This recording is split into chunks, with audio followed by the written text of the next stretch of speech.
হরে কৃষ্ণ। জয় শিল প্রভুপাদ কি জয়, গুরু মহারাজ কি জয়। শুধু দর্শক বৃন্দ, আজকে আমরা আলোচনা করব গঙ্গা দশহরা মাহাত্ম্য কাহিনী। কিভাবে এই গঙ্গা দশহরা পালিত হয়, কেন এই গঙ্গা দশহরা তিথি, কি ঘটেছিল এই তিথিতে, শাস্ত্র প্রমাণ কি রয়েছে তার, সে নিয়ে একটি চমকপ্রদ ঘটনা রয়েছে শ্রীমদ্ ভাগবতমেও। সেই সমস্ত কিছু নিয়ে আজকে আমরা আলোচনা করব গঙ্গা দশহরা মাহাত্ম্য। আমি পাঠ করব এবং আপনারা সেটি শ্রবণ করুন। হরে কৃষ্ণ। গঙ্গা দশহরা ও বা মা গঙ্গার আবির্ভাব কাহিনী।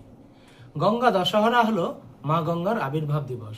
সমগ্র ভারতবর্ষে এই উৎসব জ্যৈষ্ঠ মাসের অমাবস্যা তিথি থেকে পরবর্তী যে শুক্লা দশমী তিথি পর্যন্ত এই 10 দিন ধরে এই উৎসব পালন করা হয় বলেই এই উৎসবকে বলা হয় গঙ্গা দশহরা উৎসব।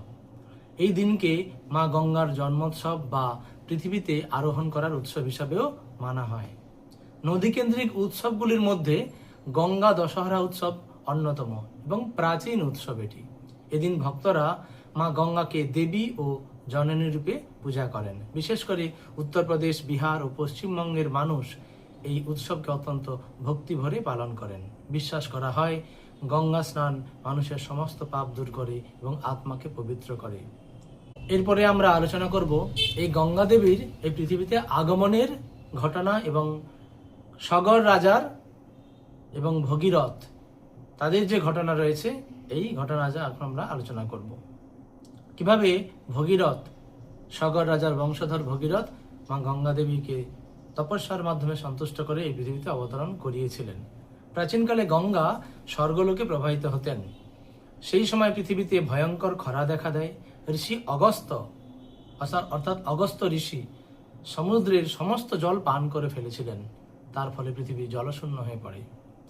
অযোধ্যার ইক্ষ্বাকু বংশের রাজা ছিলেন সগর। তাহলে সগর রাজা কোথাকার রাজা? অযোধ্যার ইক্ষ্বাকু বংশের রাজা হলেন সগর রাজা। তার 2 রানী ছিলেন কেশিনী ও সুমতি। মনে রাখবেন, কেশিনী ও সুমতি। কঠোর তপস্যার ফলে কেশিনীর এক পুত্র অসামঞ্জস্য এবং সুমতির 60,000 পুত্র জন্মগ্রহণ করেন। অর্থাৎ কেশিনীর গর্ভে একটি মাত্র পুত্র হয়, তার নাম অসামঞ্জস্য, এবং সুমতির গর্ভে 60,000 পুত্র জন্মগ্রহণ করেন। এক সময় রাজা সগর অশ্বমেধ যজ্ঞ করলেন এবং যজ্ঞের ঘোড়াটি, অশ্বমেধ যজ্ঞ মানে যে যজ্ঞের ঘোড়াকে এই পৃথিবীতে ছেড়ে দেওয়া হয় এবং সেই ঘোড়া যেই যেই স্থানে যায় সেই স্থানের যারা রাজা বা সেই স্থানের যারা সামন্ত বা রাজা থাকতেন, তারা যিনি অশ্বমেধ যজ্ঞ করছেন তার বশ্যতা স্বীকার করতেন এবং তার জন্য নানান ভেট উপহার পাঠিয়ে দিতেন, কর দিতেন। এবং এক সময় এই অশ্বমেধ যজ্ঞের ঘোড়াটি এই সমগ্র পৃথিবীতে বিচরণ করতে করতে এক সময় পশ্চিমবঙ্গের গঙ্গা সাগরের কপিল মুনির আশ্রমে এসে পৌঁছান। সাগরের 60,000 পুত্র, সগর রাজার 60,000 পুত্র সেই ঘোড়ার সন্ধান করতে করতে এই কপিল মুনির আশ্রমে এসে পৌঁছান এবং তারা ভাবলেন যে এই কপিল মুনি হয়তো তাদের এই অশ্বমেধের যজ্ঞের ঘোড়াটিকে লুকিয়ে রেখেছেন। আর সেই সময় কপিল মুনি ধ্যানস্থ অবস্থায় ছিলেন। কপিল মুনি কি আপনারা সবাই জানেন, কর্দম মুনি এবং মাতা দেবহূতির পুত্র। ভগবান স্বয়ং তিনি কপিল মুনি এবং মাতা দেবহূতির পুত্ররূপে জন্মগ্রহণ ছিলেন। সাক্ষাৎ পরমেশ্বর ভগবান শ্রীকৃষ্ণ, শ্রী গোবিন্দ, তিনিই হচ্ছেন এই কপিল মুনি। তো তিনি কপিল মুনি রূপে এই গঙ্গাসাগরে যখন তিনি ধ্যানস্থ অবস্থায় ছিলেন, সেই সময় সগর রাজার যে 60,000 পুত্র সেখানে এসে পড়েন এবং তারা মনে করেন যে হয়তোবা কপিল মুনি ঘোড়াটিকে এই স্থানে লুকিয়ে রেখেছে, কিন্তু ঘোড়াটি নিজে থেকেই কিন্তু এই কপিল মুনির আশ্রমে এসেছিল। তখন তারা সেই ঘোড়ার সন্ধান করতে এবং ঘোড়ার কথা জিজ্ঞাসা করতে করার জন্য তারা কপিল মুনির ধ্যান ভঙ্গ করেন। তাদের এই দুঃসাহসিক আচরণ দেখে কপিল মুনি তাদেরকে অভিশাপ দেন এবং মুহূর্তের মধ্যে সেই 60,000 পুত্র তখন ভস্মীভূত হয়ে যায়। এইভাবে কপিল মুনির অভিশাপে সগর রাজার যে সুমতির গর্ভের 60,000 পুত্র কপিল মুনির অভিশাপে ভস্মীভূত হয়ে গেলেন। তখন সগর রাজার প্রপৌত্র ভগীরথ কি করলেন? তাদের এই অস্থি খুঁজে পেলেন অনেক বছর পর। অর্থাৎ প্রপৌত্র মানে নাতির ছেলে, তিনি হচ্ছেন ভগীরথ। তখন তাদের এই যে তার যে পূর্বজ 60,000 যে পূর্বজরা ছিলেন তাদের অস্থি খুঁজে পান এবং তিনি তখন পূর্বপুরুষদের যাতে মুক্তি হয় এবং এই যে কপিল মুনির অভিশাপ থেকে তারা যাতে মুক্তি পান তার জন্য তিনি কি করলেন, যজ্ঞ করতে চাইলেন, শ্রাদ্ধ করতে চাইলেন। কিন্তু সেই সময়ে কোনো জল ছিল না পৃথিবীতে, কেননা অগস্ত্য মুনি সমগ্র পৃথিবীর জল শোষণ করে নিয়েছিলেন। তখন তিনি এই ভগীরথ ব্রহ্মার তপস্যা করলেন। ব্রহ্মা তাকে বললেন, ভগবান বিষ্ণুর চরণ থেকে উৎসারিত যে স্বর্গীয় গঙ্গাকে পৃথিবীতে আনতে হবে।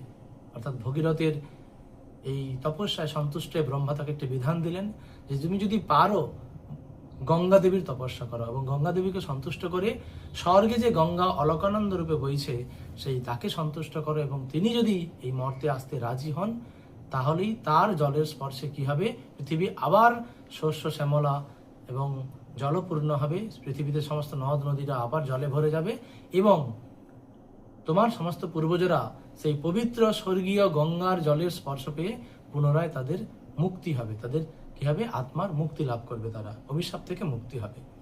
এবং এইভাবে ব্রহ্মা যখন ভগীরথকে এই বিধান দিলেন তখন তিনি প্রথমে বিষ্ণুর তপস্যা করতে লাগলেন, বুঝছেন? এবং বিষ্ণুর তপস্যা করে তিনি ভগবান বিষ্ণুকে আরাধনা করলেন এবং তিনি বিষ্ণু বললেন ঠিক আছে তুমি নিয়ে যাও। তিনি বললেন যে গঙ্গার যে প্রবল স্রোত, আমার যে চরণ কমল থেকে যে গঙ্গার উৎপত্তি, সেই গঙ্গার প্রবল স্রোত তুমি তো পৃথিবীতে নিয়ে যেতে চাইছো, গঙ্গা দেবীও তো যাবেন, কিন্তু এই গঙ্গার ধারাকে এই পৃথিবীতে ধারণ করবে কে? কেন যদি গঙ্গার তীব্র ধারা যখন এই পৃথিবীতে সে পড়বে তখন সে কিন্তু সমস্ত পৃথিবী ধ্বংস হয়ে যেতে পারে। তাই প্রথমে তোমাকে মহাদেবকে রাজি করাতে হবে। তখন ভগীরথ আবার মহাদেব শিবের তপস্যা করলেন। তিনি ভগীরথের তপস্যা সন্তুষ্ট হন এবং তিনি রাজি হলেন। যখন গঙ্গা দেবী মর্তে অবতরণ করবেন তখন তিনি তার ধারাকে নিজের মস্তকে ধারণ করবেন। অবশেষে এলো সেই পবিত্র তিথি, জ্যৈষ্ঠ মাসের অমাবস্যা পরবর্তী যে শুক্লপক্ষ, তার দশমী তিথি। এবং সেই দশমী তিথিতে দেবী গঙ্গা তিনি কি করলেন না, স্বর্গের অলকানন্দা দেবী গঙ্গা তিনি এই মর্তে আগমন করলেন। এবং মর্তে আগমন করার সময় মহাদেব শিব তার জটাতে এই দেবীকে ধারণ করলেন। তার ফলে গঙ্গা দেবীর বেগ, তীব্র বেগ কমতে থাকে। তারপর তিনি ধীরে ধীরে হিমালয়ের অবতরণ করে ধীরে ধীরে সমতলে এসে পড়েন। আপনারা জানেন যে হরিদ্বারের কাছে এসে তিনি এই সমতলে মেশেন। এবং যে 9টি বর্ষ রয়েছে পৃথিবীতে তার মধ্যে একমাত্র ভারতবর্ষ, এই ভারতবর্ষ হলো সেই স্থান যেই স্থানেই গঙ্গা দেবী অবতরণ করেছিলেন। এবং ভারত ভূমিকে শুদ্ধ করে তিনি কি করেছিলেন, এই ভারত ভূমির উপর দিয়ে এই গঙ্গা দেবী বইতে বইতে বঙ্গোপসাগরে এসে কপিল মুনির আশ্রমে বঙ্গোপসাগরে এসে তিনি মিলিত হন। এবং কপিল মুনির আশ্রমে আসার পর সেখানে যে সগর রাজার যে দ্বিতীয় পক্ষ অর্থাৎ সুমতির যে 60,000 পুত্র, তাদের অস্থিকে স্পর্শ করে তাদেরকে মুক্ত করলেন এবং তিনি বঙ্গোপসাগরের যে লবণাক্ত বঙ্গোপসাগরের জলে তিনি মিলিত হলেন। এবং এই জন্য যেহেতু ভগীরথের আকুল প্রার্থনায় তপস্যায় গঙ্গা দেবী এই মর্তে আসতে রাজি হয়েছিলেন, সেই জন্য গঙ্গা দেবীর আরেক নাম ভাগীরথী। এই প্রসঙ্গে আরেকটি উল্লেখযোগ্য ঘটনা হলো, গঙ্গা দেবী যখন মর্তে এই পূর্ণ ভারত ভূমির উপর দিয়ে প্রবাহিত হচ্ছিলেন, তিনি যখন নবদ্বীপের জহ্নদ্বীপের উপর দিয়ে প্রবাহিত ছিলেন, অর্থাৎ যেখানে জহ্নমুনির আশ্রম ছিল, তো জহ্নমুনির আশ্রমের উপর দিয়ে যখন গঙ্গা প্রবাহিত হচ্ছিলেন তখন জহ্নদ্বীপের সমস্ত আশ্রম এবং আশ্রমের মুনি ঋষিদেরকে ভাসিয়ে নিয়ে যাচ্ছিল। তখন জহ্নমুনি তিনি ক্রুদ্ধ হয়ে গঙ্গা দেবীকে পান করে নিয়েছিলেন। কারণ গঙ্গা দেবী জহ্নমুনির পান করে নেওয়ার পরে গঙ্গা দেবীর যে এই পৃথিবীতে অবতরণের যে আসল উদ্দেশ্য তো তখন আর কার্যকর হবে না। তখন ভগীরথ প্রার্থনা করলেন, গঙ্গা দেবী প্রার্থনা করলেন এবং তার ফলে জহ্নমুনি তিনি আবার নিজের জানু কেটে, নিজের জানু অর্থাৎ হাঁটু এবং উরু যেটাকে বলি আমরা, সেই স্থানটা কেটে দিলেন। তো সেখান থেকে গঙ্গা দেবী নির্গত হলেন বলে গঙ্গার আরেক নাম জাহ্নবী গঙ্গা। অগ্নিপুরাণ ও পদ্মপুরাণ অনুসারে গঙ্গা দশহরার দিন পৃথিবীতে অবতরণ হয়েছিল, অগ্নিপুরাণ এবং পদ্মপুরাণ। এবং এই দিনে গঙ্গা স্নান করলে 10 প্রকার পাপ নাশ হয় বলে বিশ্বাস করা যায়। এই তিথিতে গঙ্গা দশহরা তিথিতে পবিত্র গঙ্গায় গিয়ে কেউ স্নান করেন। হিন্দু ধর্মে গঙ্গার তীরে মৃত্যুবরণ অত্যন্ত পবিত্র বলে মনে করা হয়। যদি তা সম্ভব না হয় তবে দাহ ক্রিয়ার পর অস্থি গঙ্গায় বিসর্জন দেওয়া হয়। এতে আত্মার জন্ম মৃত্যু বন্ধন থেকেও মুক্ত হয়ে যায়। গঙ্গা পূজার 7টি উপায় রয়েছে, অর্থাৎ 7 রকম ভাবে সপ্ত পূজাবিধি রয়েছে গঙ্গার। শাস্ত্র অনুসারে গঙ্গা দেবীর যে 7টি প্রধান উপায় রয়েছে গঙ্গা দেবীর পূজা করার, তার প্রথম উপায় হলো হে গঙ্গে, হে মাহাতো গঙ্গে বলে তার নাম উচ্চারণ করলে ভগবানের দেবী গঙ্গার সন্তুষ্টি বিধান করা যায়। গঙ্গাকে দর্শন করা, তৃতীয়ত বলা হয়েছে গঙ্গার জলকে স্পর্শ করা, চতুর্থ হচ্ছে গঙ্গা দেবীর পূজা করা, এবং পঞ্চম বলা হয়েছে গঙ্গায় স্নান করা। ষষ্ঠ স্থানে বলা রয়েছে গঙ্গার জলে দাঁড়িয়ে প্রার্থনা করা, এবং 7 নম্বর গঙ্গা তীরের পবিত্র মাটি নিজের দেহে ধারণ করা। এই জন্য আপনারা দেখবেন যে যখন গঙ্গা স্নান করেন সাধু মহাত্মা ঋষিরা, মুনি ঋষিরা, ব্রহ্মচারী সন্ন্যাসীরা, তারা গঙ্গা স্নানের সময় গঙ্গা মাটিকেও নিজের অঙ্গে, বলে গঙ্গা সাবান গঙ্গা শ্যাম্পুর মতো গঙ্গা মাটি নিয়ে তারা নিজের অঙ্গে, মস্তকে, মুখে লেপন করেন। এবারে আমরা যাব শ্রীমদ্ ভাগবতের বর্ণনা অনুসারে গঙ্গা দশহরার মাহাত্ম্য। শ্রীমদ্ ভাগবত মহাপুরাণের 5ম স্কন্ধের 17দশ অধ্যায়ে, অর্থাৎ 17 অধ্যায়ে রয়েছে গঙ্গার উৎপত্তির বিস্তারিত বর্ণনা।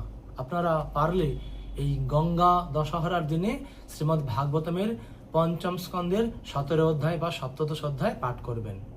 বামন অবতারে ভগবান বিষ্ণু যখন মহারাজ বলির যজ্ঞ সভায় উপস্থিত হন, তখন বলি মহারাজের কাছে ভগবান বামন দেব তিনি কি করলেন না, ত্রিপাদ ভূমি পরিমাপ করার জন্য তিনি তার বাম পা আকাশের সীমা পর্যন্ত, ঊর্ধ্বলোক পর্যন্ত তিনি কি করেছিলেন, প্রসারিত করেছিলেন। তার বাম পায়ের বৃদ্ধাঙ্গুষ্ঠের নখ ব্রহ্মাণ্ডের ভেদ আবরণ করার সময় কারণ সমুদ্র, যেখানে ভগবান বিষ্ণু শায়িত থাকেন, সেই কারণ সমুদ্রের পবিত্র জল, সেই যে ব্রহ্মাণ্ডের যে আকাশের সীমা, সেই পবিত্র জল সেই ছিদ্র দিয়ে প্রবেশ করে।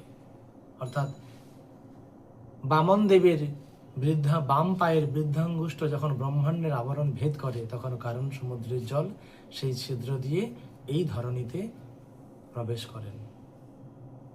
ভগবানের চরণ ধৌত করে এই জল গঙ্গা রূপে পরিচিত হয়। পরে এই পবিত্র ধারা প্রথমে ধ্রুবলোকে যায়, অর্থাৎ এই যে ব্রহ্মাণ্ড ভেদ করে সেই পবিত্র জল প্রথমে ধ্রুবলোকে যায়, ধ্রুবলোককে পবিত্র করে, তারপর স্বর্গলোকে যায়, এবং স্বর্গে তিনি অলকানন্দা রূপেই তখন প্রবাহিত হতেন, তারপরেই পৃথিবীতে আসেন। গঙ্গার জল যেহেতু ভগবান বিষ্ণুর চরণ কমল স্পর্শ করেছে, তাই এই গঙ্গাকে বিষ্ণুপদীয় বলা হয়। ধ্রুব মহারাজ, সপ্তর্ষিগণ এবং বহু মহান ভক্ত আজও গঙ্গা জলকে সর্বোচ্চ পবিত্র সম্পদ হিসাবে ধারণ করেন। শ্রীমদ্ ভাগবতে ঘোষণা করে যে গঙ্গা ভগবানের চরণ থেকে উৎসারিত হয়, তার জল পবিত্র, পাপনাশিনী এবং সর্বপবিত্র। ধ্রুবলোককে সিক্ত করার পরে ধ্রুবলোকের নিচে রয়েছে সপ্ত ঋষির বাস, ঋষিলোক, সেই স্থানকে প্রবাহিত হয় গঙ্গা সেখানে। তারপর সেই জল, সেই গঙ্গা পৌঁছায় চন্দ্রলোক, এবং চন্দ্রলোক থেকে সেই গঙ্গা পৌঁছায় সুমেরু পর্বতের শীর্ষে পতিত হয়। তাহলে বুঝতে পারছেন কিভাবে ভাগবতমের 5ম স্কন্ধের 17 অধ্যায় অনুযায়ী প্রথমে গঙ্গা ধ্রুবলোকে পতিত হন। ধ্রুবলোককে পবিত্র করে সেই গঙ্গা যায় ধ্রুবলোকের ঠিক নিচে থাকা সপ্তঋষিদের অন্যতম বাসস্থান ঋষিলোক, এবং তারপরে অর্থাৎ সপ্তর্ষি মণ্ডল, সেই সপ্তর্ষি মণ্ডলকে পবিত্র করে সেই গঙ্গা পৌঁছায় চন্দ্রলোকে, এবং পরে সেই চন্দ্রলোককে পবিত্র করে গঙ্গা সুমেরু পর্বতের শিখরে পতিত হন। পরে সুমেরু পর্বত থেকে সেই গঙ্গা হিমালয়ের শিখর সমূহে নেমে আসো, সেখান থেকে হরিদ্বার হয়ে সমগ্র ভারতবর্ষে প্রবাহিত হয়, এবং সমগ্র ভারতভূমিকে পবিত্র করে সেই গঙ্গা পৌঁছে যায় গঙ্গাসাগরে। এই যে 5ম স্কন্ধের 17 অধ্যায়ের 4র্থ শ্লোকে ব্যাখ্যা করা হয়েছে কিভাবে গঙ্গার জল ব্রহ্মাণ্ডের উচ্চতম স্তর থেকে বিভিন্ন লোক এবং গ্রহে পৌঁছায়। সুমেরু পর্বতের শীর্ষে গঙ্গা 4টি ধারায় বিভক্ত হয়ে যায়। খুব ইন্টারেস্টিং একটা জিনিস, এটি অনেকেরই অজানা যে শ্রীমদ্ ভাগবতের 17 অধ্যায়ের এবারে 5ম শ্লোকে বলা রয়েছে যে সুমেরু পর্বতের শীর্ষেই যখন গঙ্গা পতিত হয়, তখন সেখানে তিনি 4টি ধারায় বিভক্ত হয়ে যান। এই 4টি ধারার নাম হলো সীতা, অলকানন্দা, চক্ষু এবং ভদ্রা। মনে রাখবেন যে গঙ্গা যখন একটা উঁচু স্থান থেকে একটি পর্বত শিখরে পড়ছে, তখন তো সেটি পর্বত শিখরের বিভিন্ন দিকে ছড়িয়ে যাচ্ছে। তো মূলত 4টি ধারায় ভাগ হয়েছিল সেই কারণোদক গঙ্গা, অর্থাৎ যেটি ব্রহ্মাণ্ড ভেদ করে যে গঙ্গা নেমে আসেন, সেটি 4টি ধারায় বিভক্ত হয়ে যায়। একটি হচ্ছে সীতা নাম, আরেকটি অলকানন্দা, একটি চক্ষু এবং একটি ভদ্রা। তারা পূর্ব, পশ্চিম এবং উত্তর দক্ষিণ এই 4টি দিকে প্রবাহিত হয় এবং অবশেষে সমুদ্রে মিলিত হয়। গঙ্গার সীতা নামক যে শাখাটি, সেটি সুমেরু পর্বতের ব্রহ্মপুরী থেকে প্রবাহিত হয়ে কেশরাচল পর্বতের শিখর সমূহে নেমে আসে, সেখান থেকে গন্ধমাদন পর্বতের চূড়ায় পতিত হয়। খুব সুন্দর একটি কথা যে গঙ্গার যে সীতা নামক শাখাটি, সেটি সুমেরু পর্বতের ব্রহ্মপুরী থেকে প্রবাহিত হয়ে কেশরাচল পর্বতের শিখর সমূহে নামে, সেখান থেকে গন্ধমাদন পর্বতের চূড়ায় পতিত হয়ে ভদ্রাস্য বর্ষ অতিক্রম করে। যে 9টি বর্ষ রয়েছে তার মধ্যে একটি বর্ষ হচ্ছে ভদ্রাস্য, সেই ভদ্রাস্য বর্ষকে অতিক্রম করে অবশেষে পশ্চিম দিকের লবণ সমুদ্রে প্রবেশ করে। তারপরে রয়েছে চক্ষু নামক যে গঙ্গা শাখাটি, সেটি মাল্যবান পর্বতের শিখরে পতিত হয়। এটি রয়েছে ভাগবতের 5ম অধ্যায় 5ম স্কন্ধ 17 অধ্যায়ের 7ম শ্লোকে। চক্ষু নামক গঙ্গার যে দ্বিতীয় শাখাটি মাল্যবান পর্বতের শিখরে পতিত হয়, সেখান থেকে কেতুমাল বর্ষকে পবিত্র করে নিরবিচ্ছিন্নভাবে বয়ে চলে এসেছে পশ্চিম দিকে লবণ সমুদ্রে মিলিত হয়। এবং গঙ্গার যে তৃতীয় ধারাটি 8ম শ্লোক অনুযায়ী ভদ্রা নামক হচ্ছে এই গঙ্গার তৃতীয় ধারাটি সুমেরুর উত্তর দিক থেকে প্রবাহিত হয়ে ক্রমান্বয়ে কুমুদ, নীল, শ্বেত এবং সিংহবান পর্বতের শিখর সমূহ অতিক্রম করে তারপর উত্তর কুরু দেশে প্রবাহিত হয়ে উত্তরের লবণ সমুদ্রে পতিত হয়। এবং 9ম শ্লোক অনুযায়ী যে গঙ্গার যে চতুর্থ ধারাটি হলো অলকানন্দা। অলকানন্দা নামক গঙ্গাধারা ব্রহ্মপুরীর দক্ষিণ দিক থেকে প্রবাহিত হয়ে বহু পর্বত শিখর অতিক্রম করে হেমকূট এবং হিমকূট এই 2টি পর্বতের উপর দিয়ে প্রচন্ড বেগে প্রবাহিত হয়। এরপর ভারতবর্ষকে সিক্ত করে এবং পবিত্র করে দক্ষিণ দিকের লবণ সমুদ্রে প্রবেশ করে। তাহলে আমাদের যে ভারত ভূমিকে পবিত্র করেছে যে গঙ্গাটি, সেটি হচ্ছে গঙ্গার চতুর্থ ধারা, যেটি অলকানন্দা, যেটি হচ্ছে হেমকূট এবং হিমকূট পর্বতকে এর উপর প্রচন্ড বেগে পতিত হয়। যে সকল সৌভাগ্যবান ব্যক্তি এই অলকানন্দা গঙ্গায় স্নান করতে আসেন, তাদের জন্য প্রতিটি পদক্ষেপ রাজসূয় এবং অশ্বমেধ যজ্ঞের ফল লাভ করার সমান। এই যে অলকানন্দা গঙ্গা, যেটি ভারতবর্ষের উপর দিয়ে প্রবাহিত হয়েছে, বলা হয়েছে ভাগবতের 5ম স্কন্ধ 17 অধ্যায় 9 নম্বর শ্লোকে এটি বলা রয়েছে। এবং এখানে বলা হয়েছে যে সকল ব্যক্তি এই পূর্ণ ভারতভূমিতে যে অলকানন্দা গঙ্গাতে স্নান করার জন্য প্রতি পদক্ষেপে এগিয়ে আসেন, তাদের প্রতিটি পদক্ষেপ রাজসীয় যজ্ঞ এবং অশ্বমেধ যজ্ঞের ফলের সমান। অর্থাৎ যেখানে গঙ্গা বঙ্গোপসাগরে মিলিত হয়েছে, সেই স্থানটি আজও গঙ্গাসাগর নামে পরিচিত। আর আপনারা জানেন মকর সংক্রান্তির সময় হাজার হাজার তীর্থযাত্রী, পুণ্যযাত্রী সেখানে স্নান করতে যান মুক্তি লাভের আশায়। এটি ভাগবতমে বলা রয়েছে। শাস্ত্রে এখানে নিশ্চিত করেছে যে গঙ্গা স্নানের মাধ্যমেই সত্যি মহান আধ্যাত্মিক ফল লাভ করা যায়। গঙ্গায় স্নান করলে অশ্বমেধ ও রাজসীয় যজ্ঞের সমতুল্য পুণ্য অর্জিত হয়। প্রয়াগে গঙ্গা ও যমুনা সঙ্গম স্থলেও প্রতি বছর অসংখ্য মানুষ স্নান করতে যান। এবারে যে কুম্ভ মেলা হয়েছিল প্রয়াগ, সেখানে আপনারা সবাই গিয়েছিলেন, আমরাও স্নান করে এসেছি সেই প্রয়াগে। অত্যন্ত সুন্দর ছিল এই কুম্ভ মেলা। সুমেরু পর্বত থেকে আরো বহু ছোট এবং বড় নদী প্রবাহিত হয়েছে এবং এগুলিও হচ্ছে যেন পর্বতের কন্যা স্বরূপা এবং শত শত শাখা উপশাখা নিয়ে বিভিন্ন বর্ষ এবং অঞ্চল প্রবাহিত করেছে। 11 নম্বর শ্লোকে বলা রয়েছে 9টি বর্ষের মধ্যে কেবল ভারতবর্ষকে কর্মক্ষেত্র বা কর্মভূমি বলা হয়। জ্ঞানী ঋষি সাধুগণ ঘোষণা করেছেন বাকি 8টি বর্ষ হলো পুণ্যবান জীবদের ভোগভূমি। যে 9টি বর্ষ এই ব্রহ্মাণ্ডের ভাগ হয়েছিল, এই পৃথিবীকে 9টি বর্ষে ভাগ করা হয়েছিল, তার মধ্যে 8টি বর্ষ হচ্ছে পুণ্যবান জীবদের ভোগভূমি, যেখানে স্বর্গীয় পুণ্যের অবশিষ্ট ফল ভোগ করে। সেই ভোগের স্থান হলো 3 প্রকার বলা রয়েছে। দিব্য স্বর্গলোক, যেখানে দেবতারা থাকেন, পৃথিবীর স্বর্গীয় অঞ্চল বা ভূমি স্বর্গ, এবং পাতাল অঞ্চলের স্বর্গীয় স্থান, যেটাকে বিল্ল স্বর্গ বলা হয়। এই 3 শ্রেণীর মধ্যে ভারতবর্ষ ব্যতীত বাকি 8টি বর্ষকে ভূমি স্বর্গ বলা হয়েছে। ভারতবর্ষ ব্যতীত বাকি 8টি বর্ষকে ভূমি স্বর্গ বলা রয়েছে। ভগবদ্গীতায় ভগবান বলেছেন ক্ষীণে পুণ্যে মর্তলোক বিশ্বন্তি, অর্থাৎ স্বর্গের পুণ্য শেষ হলে জীব আবার এই পৃথিবীতে নেমে আসে। এইভাবে জীব কখনো স্বর্গে গমন করে এবং কখনো পৃথিবীতে নামে। তাই এই অন্তহীন যাত্রাকে বলা হয় ব্রহ্মাণ্ড ভ্রমণ। এই ভাগবতমের পঞ্চম স্কন্ধের 17 অধ্যায় অনুযায়ী গঙ্গা দেবীর মাহাত্ম্য শ্রবণ করলেন। আশা করি আপনাদের খুব ভালো লেগেছে। তো এই গঙ্গা দশহরা যে পবিত্র তিথি আগামী 24শে জুন 2026, 9ই আষাঢ় বুধবার। তো আপনারা পারলে যদি আপনাদের যাদের গঙ্গার কাছাকাছি বাড়ি তারা অবশ্যই গঙ্গাতে গিয়ে ওই দিন স্নান করবেন। না পারলে পবিত্র পূর্ণ নদীতে স্নান করতে পারেন, কিন্তু গঙ্গায় স্নান করতে পারলে খুবই ভালো। বিশেষ করে যে গঙ্গা এই পবিত্র ভারত ভূমিকে পবিত্র করেছেন, যে অলকানন্দা গঙ্গা। সবাই ভালো থাকবেন এবং আরো বেশি বেশি করে আমাদের আশীর্বাদ করুন। হরে কৃষ্ণ কৃষ্ণ কৃষ্ণ হরে হরে, হরে রাম রাম রাম হরে হরে। গঙ্গা স্নানের প্রণাম মন্ত্র আমরা আগের ভিডিওতেও দিয়েছিলাম, তো আজকে শেষ করছি সেই প্রণাম মন্ত্র বলে। আমার সঙ্গে আপনারা বলুন। সদ্য পাতক সংহন্তি, সদ্য দুঃখ বিনাশিনী, সুখদা মুখদা গঙ্গা, গঙ্গৈব পরমাগতি। হরে কৃষ্ণ কৃষ্ণ কৃষ্ণ হরে হরে, হরে রাম রাম রাম হরে হরে। হরে কৃষ্ণ। শিল প্রভুপাদের জয় হোক, জয় গুরু মহারাজ জয় হোক, চন্দ্রোদয় টিভির জয় হোক, এবং যারা এই চন্দ্রোদয় টিভি দেখছেন আপনাদের সবার জয় হোক, মঙ্গল হোক। হরে কৃষ্ণ।